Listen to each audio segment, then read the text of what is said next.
Okay, hi. So in this video, we are going to be finding the least common multiple, right? Multiple of the expressions that I have. In this case, I'm going to start with the numbers. The easiest way here to find this one, on this one is not so hard, but I just want you to show you that we're going to start by doing the prime factorization of each number. So this is 3 times 4 and 2 times 2. So that's my prime factorization, right? So I have 3 and I have 2 squared times 3, right? When I'm finding the least common multiple, I'm going to first find my greatest common factor. My greatest common factor here is 3. Why? Because the 3 is the only number that is repeating between both numbers, 3 and 12. So I'll write this right here, 3. Now I'm going to multiply that 3 times everything else that is not repeating on both of them. So in this case, it's just a 1. I don't need it, but this one 2 squared, so times 2 squared. So this is 3 times 4, that is 12. So my least common multiple between 3 and 12 is 12, right? Another other way is to find the facts, right? The tables, the table of the 3, the table of the 12. So the first number that appears on both of them is 12. Wait, number 2. Now, right, again, my least common multiple between those two numbers, I'm going to start by finding, let's say, their common factors. Let's say 4 and 6. 2, 2, 2, and 3. So this is 2 times 2 is the factorization of 4. So 2 times 2 times 2 times 2 times, oh, I wrote 1, 2 too much. Okay. So I have repeating here A2. I have repeating a second 2. So that means that my greatest common factor is 2 squared. Now I'm multiplying that 2 squared times everything that is not repeating. So times 2 times 3. When I simplify that, I have 4 times 2, 8 times 3 is 24. So the least common multiple between 4 and 24 is 24, right?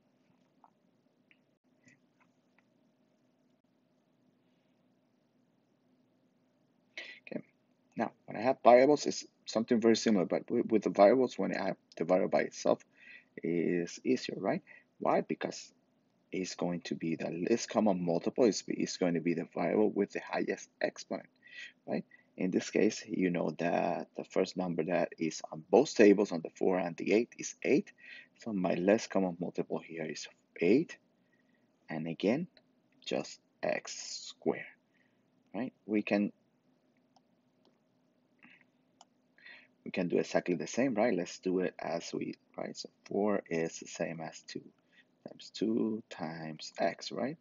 And 8x is 2 times 2 times 2 times x. So I have a 2 that is repeating. I have a second 2 that is repeating. And I have also the 1x that is repeating. So I have 2 squared times x is my greatest common factor, right?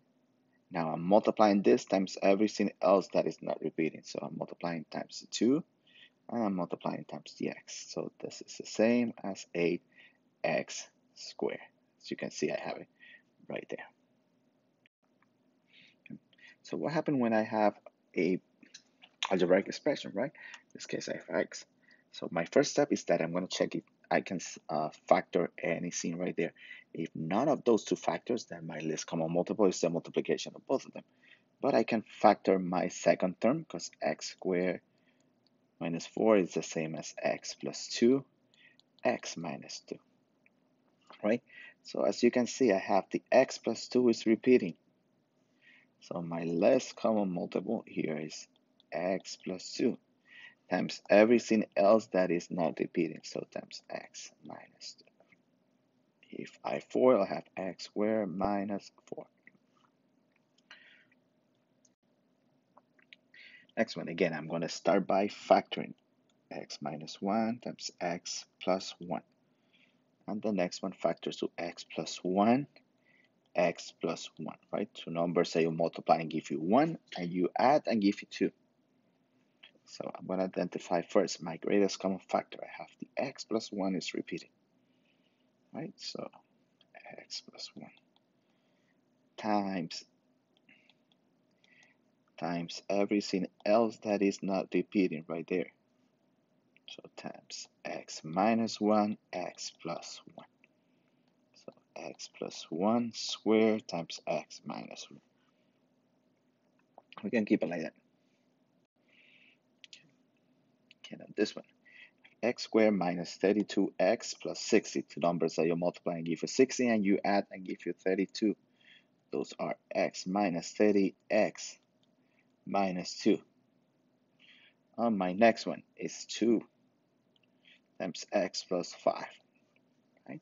So my least common multiple here, as you can see, there's nothing that is repeating on both sides. So my least common multiple here is 2 times x plus 5 times x minus 30 times x minus 2. So my least common multiple is the multiplication of everything.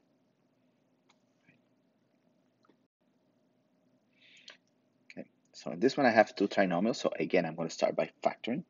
Two numbers that you multiply and give you 4, and you subtract and give you 3. Those numbers are x minus 4, x plus 4, x minus 1. Right? On the next one, two numbers that you multiply and give you 8, and you subtract and give you 2. X plus 4, x minus 2. Again, I'm going to identify my greatest common factor. What is repeating? So you can see the x plus 4 is repeating. So my least common multiple is x plus 4. And then I'm multiplying that times everything else that is not repeating. So times x minus 1, x minus 2. And that's it. That's my least common multiple. We're going to use this to add or subtract rational expression and to solve rational equations.